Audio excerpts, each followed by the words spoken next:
give you a short update on Hello Neighbor because we have already released 2 builds and I just want to give an idea of what's coming. So the builds that we released, none of the stuff that is in them is going to be in the final game. That's because the pre-alpha, the one that's out for free for everyone, that one is a proof of concept. That one's just a basic gameplay example of how the game may or may not play.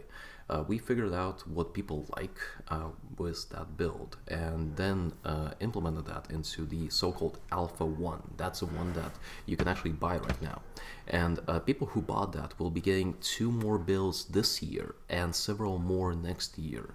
Leading up to launch. We're still trying to figure out how not to spoil the game, so this is a spoiler-free update. I'm not going to talk about the story or anything.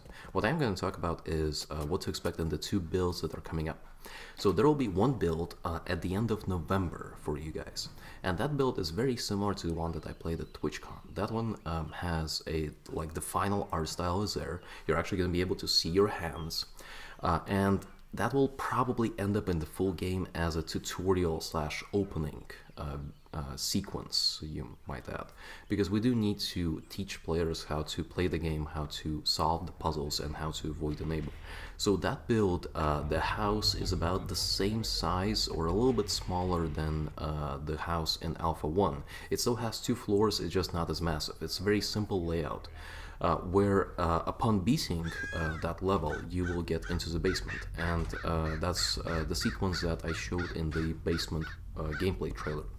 So in that build, you'll be able to beat the game. It's a very short puzzle, and I think people who played the previous builds will appreciate where the art style is going. So that is coming. The build is pretty much ready. We just need to playtest that because you have seen the amount of glitches that people are able to get out of these builds. Now, the build that is coming in December, it's going to be a model of, or a draft 1, yeah, let's call it the draft 1 of the final house. And the final house is massive.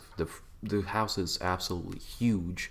And it's been redesigned several times ever since we actually announced the game, because we just see the kind of stuff that people try to do. People really love climbing, people really love hardcore puzzles, and before releasing Alpha 1 we were wondering, okay, well, these puzzles might just be a little bit too much, when you have to, spoilers for the Alpha 1 if you haven't played it, the fact that you have to get the mannequin down to solve the math puzzle and then get the gun for that, we thought that people wouldn't figure that out, but people figured everything out, so the team is working really hard to get puzzles that you will have a hard time solving.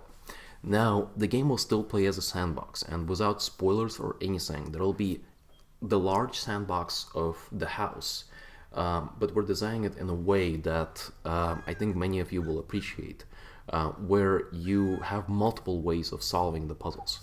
And I think the obvious question here is that how can you stretch a single location into a full game? Well, I can tell you that we're not pulling off a Metal Gear Solid 2, where you had the tanker and that was the only thing that was advertised, and then there's a whole other game with Raiden. I will tell you that the game will take place a lot in the house, but that's not the only location. And one of the locations that we have already revealed without the spoilers is the fact that the basement is actually going to be playable. How the basement will be playable and what are the other locations, I think that's what we're going to keep a secret, unless a lot of you guys really ask us to reveal some stuff, so then we'll post a really big spoiler warning on what the final game is. The reason I'm a little bit on the fence about spoiling it or not is because the amount of feedback we get from the house playthroughs, it's insane. It's really, really useful. So I'm wondering if there's a way to create a situation where we can show the rest of the game and actually playtest it a lot, because we don't really want to do closed beta tests. That's not our style. And if we manage that, then we'll be able to make the other sequences really, really good. So that's the update. Stay tuned for 2 more builds this year for everyone who bought the Alpha 1 build. So you'll get the Alpha 2 with the opening sequence of the house, and then you'll get an Alpha 3, which is going to be the draft 1 of the final house, not the final one. So expect up until launch that we'll get about 1 build a month towards you guys. So that's it, and I'll talk to you later.